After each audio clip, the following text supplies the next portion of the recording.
Hello मित्रांनो, स्वागत आहे तुमचं ओमकार मॅथ्स अड्डामध्ये. आपला आजचा टॉपिक आहे सर्कल. सर्कल म्हणजे काय? क्लोज फिगर, ज्याला कोणता कॉर्नर राहत नाही, काही नाही. आता आपण याच्याबद्दल आज आपण त्याचे फॉर्म्युले, एरिया कसा काढायचा, सर्कमफरन्स कसं काढायचं ते बघणार आहोत. पहिले सर्कलमध्ये काय काय असतं ते बघू. आता फॉर एक्झाम्पल पहिले आहे पॉईंट. हा याला म्हणतो आपण सेंटर ऑफ अ सर्कल. आपण काही पण नाव देऊ शकतो याला म्हणतो आपण सेंटर. फर्स्ट काय? Centre of circle. नंतर काय ते रेडियस. रेडियस म्हणजे काय? सेंटर पासून तर सर्कल पर्यंतचा डिस्टन्स म्हणजे त्याला म्हणतो आपण रेडियस. सेंटर पासून तर बाउंड्री पर्यंत त्याचा डिस्टन्स त्याला म्हणतो आपण रेडियस. डायमीटर म्हणजे एका पॉइंट पासून सर्कलच्या एका पॉइंट पासून सेंटरमधून क्रॉस होऊन दुसऱ्या पॉइंटला टच होते त्याला म्हणतो आपण रेडियस. त्याला आपण म्हणतो रेडियस. त्यालाच का आणि दुसरं काय आहे नंतर सांगतो मी तुम्हाला फॉर्म्युला. आणखी काय याच्यात? कॉर्ड. कॉर्ड म्हणजे एका पॉइंट पासून तर दुसऱ्या पॉइंट पर्यंत टच होणे त्याला म्हणतो आपण कॉर्ड. एका पॉइंट पासून तर दुसऱ्या पॉइंटला टच होणे, दोन पॉइंटचं लाईन त्याला म्हणतो आपण कॉर्ड. आता सर्वात मोठी कॉर्ड म्हणजे कोणती? तर डायमीटर. डायमीटर पण तेच करतात ना, एका पॉइंट पासून तर दुसऱ्या पॉइंट पर्यंत टच होऊन राहिलेलं त्याला म्हणतो आपण डायमीटर. आता नेक्स्ट आहे सर्कमफरन्स. तर सर्कमफरन्स म्हणजेच पेरिमीटर होते सर्कलचा. पेरिमीटर म्हणजे काय? बाउंड्री. हे जे बाहेरचं आउटर आहे ना त्याला म्हणतो आपण सर्कमफरन्स म्हणजेच perimeter of circle. Area. Area तर तुम्हाला माहित आहे, हा जो आतमधला भाग आहे जो कव्हर करून आहे त्याला म्हणतो आपण एरिया. आर्क. आर्क म्हणजे काय? एक सर्कलचा भाग, सर्कलचा पार्ट म्हणू शकतो आपण, त्याला म्हणतो आपण आर्क.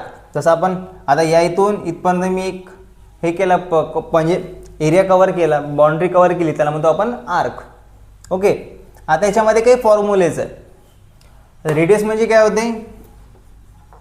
समजा रेडियस काढायची राहिली आपल्याला. रेडियस म्हणजे होते डायमीटर डिवायडेड बाय 2.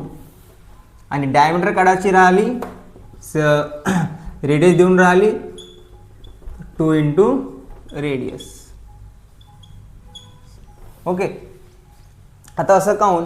तुम्ही बघून राहिले रेडियस सेंटरपासून तर बाउंड्रीपर्यंत आहे आणि डायमीटर कशी दुप्पट आहे, म्हणजे हे दोन रेडियस झाले ना, म्हणजे 2 इंटू रेडियस.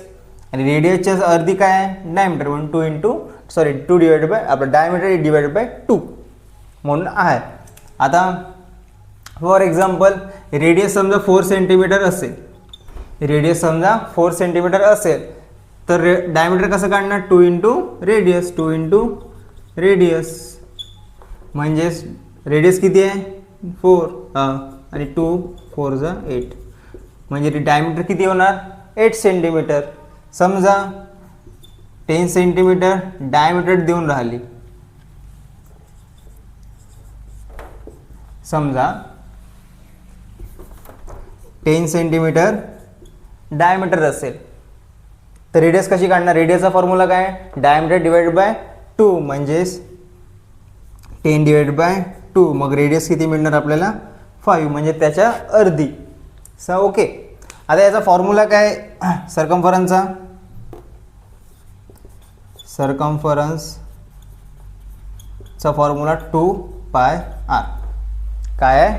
2πr. हा आहे सर्कमफरन्सचा फॉर्म्युला. जर आपल्याला बाउंड्री काढायची असेल त्याला आपण म्हणतो सर्कमफरन्स. आणि सर्कमफरन्सचा फॉर्म्युला काय? 2πr. इथे विसरलो मी पाय. पायची व्हॅल्यू राहते 3.14 किंवा 22/7. 3.14 किंवा 22/7 तुम्ही तुमच्या कंडिशननुसार वापरू शकता. तसं दोघाचा पण अर्थ सेमच आहे. 22ला 7ने डिवाइड केलं तर हेच आन्सर येते. ओके. सर्कमफरन्सचा फॉर्म्युला काय? 2πr. आणि एरियाचा फॉर्म्युला काय आहे?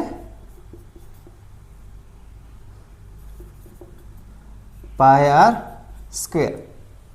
πr स्क्वेअर म्हणजेच r इंटू r लिहिलं तरी चालते किंवा r स्क्वेअर डायरेक्ट. हे आहे एरियाचे आपलं सर्कमबद्दलचे काही पॉईंट्स आणि त्याचे एरियाचे आपण काही फॉर्म्युले, सर्कमफरन्सचा फॉर्म्युला लिहिला आहे, त्याच्यामध्ये डी एस म्हणजे काय, डायमीटर म्हणजे काय, आपण ते बघितलं. आता याच्यामधले काही क्वेश्चन्स घेऊ, त्याच्यावर म्हणजे तुम्हाला समजून येणार की आपण कसे क्वेश्चन सॉल्व्ह करू शकतो. 2-3च घेणार, इझी. ओके, आता आपण क्वेश्चन्स बघू. आता आपण याच्यावरचे काही एक्झाम्पल्स बघू, म्हणजे जेणेकरून तुम्हाला काही आयडियाज येऊन जाणार. आता मी तसे 2च एक्झाम्पल घेत आहे. 2 एक्झाम्पलवरून मी सर्कमफरन्स पण सांगणार, एरिया पण सांगणार आणि रेडियस कसं काढायचं आणि डायमीटर कसं काढायचं ते पण सांगणार. आता find the diameter if radius is 8 centimetre. Radius दिली आहे, डायमीटर काढायची आहे.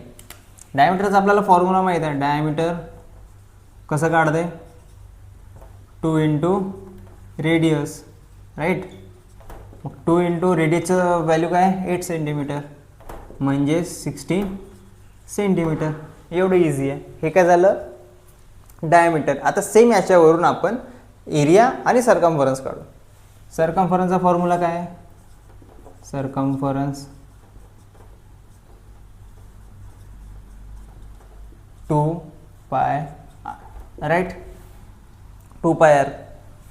2 कॉन्स्टंटच आहे, पायची व्हॅल्यू 3.14 इंटू रेडियस किती आहे, 8 सेंटीमीटर, 6.28 इंटू 8, 8 8 जा 64, 6 कॅरी, 8 2 जा 16, 16 2,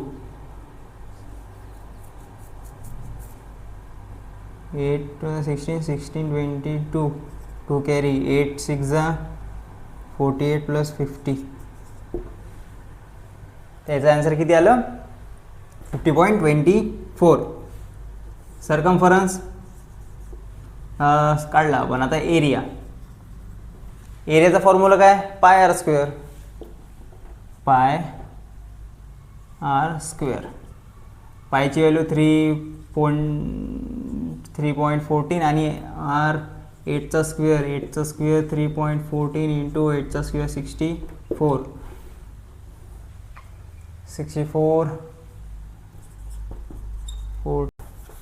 200.96 सेंटीमीटर स्क्वेअर. हा काय झाला, एरिया. पहा आपण एकाच ह्याच्यावरून सर्कमफरन्स पण काढला आणि एरिया पण काढला. आता समजा डायमीटर देऊन आला, जसं इथे डायमीटर, आता फक्त डायमीटर दिलं आहे, आपण याच्यावरून सर्कमफरन्स पण काढू शकतो आणि एरिया पण काढू शकतो. कसं, बिलकुल इझी आहे, थोडं डोकं लावावंच लागेल आपल्याला. Find the radius of diameter. Diameter दिली आहे, रेडियस काढायची. रेडियसचा फॉर्म्युला काय सांगितला, diameter divided by 2. Radius diameter divided by 2. डायमीटरची व्हॅल्यू 14/2 म्हणजेच रेडियस किती मिळाली आपल्याला, 7 सेंटीमीटर, राईट. आता रेडियस मिळाली, फॉर्म्युल्यामध्ये रेडियस आहे, इकडे रेडियस पाहिजे, होऊन जाते, काही प्रॉब्लेम नाही. आता सर्कमफरन्सचा फॉर्म्युला, सर्कमफरन्सचा फॉर्म्युला 2 पाय आर. 2 पाय आर म्हणजेच 2 इंटू पायची व्हॅल्यू 22/7 पण घेऊ शकतो मी, 7, 2 4 जा सेंटीमीटर. हे मिळालं आपल्याला सर्कमफरन्स. आता याच्यावरून एरिया पण काढता येते. एरिया तुम्हाला होमवर्क, रेडियसची व्हॅल्यू निघली आहे, मग फक्त 7चा स्क्वेअर करायचं तिथे, बाकीचं जसं तसंच जे कॅल्क्युलेशन आहे ते इझिली. ओके, तर हे होतं सर्कल. मी मुद्दामून जास्ती काही क्वेश्चन्स घेतले नाही, कारण की मला एका याच्यावरून मला सांगायचं होतं डायमीटर, रेडियस आणि सर्कमफरन्स कसं काढता येते. ओके, आता जसं तुम्ही तुमच्या प्रॅक्टिसने नेटवरून क्वेश्चन काढू शकता आणि प्रॅक्टिस करू शकता. ओके, तर मित्रांनो आजसाठी एवढंच. होप तुम्हाला सर्व समजलं असेल, सर्व कन्सेप्ट क्लिअर झाले असेल आणि काहीतरी नवीन शिकायला मिळालं असेल. जर तुम्ही आपल्या चॅनल नवीन असाल तर प्लीज सबस्क्राईब करा, शेअर करा तुमच्या सर्व मित्रांना, सांगा त्यांना आपल्या चॅनलबद्दल आणि व्हिडिओ सिरीजबद्दल.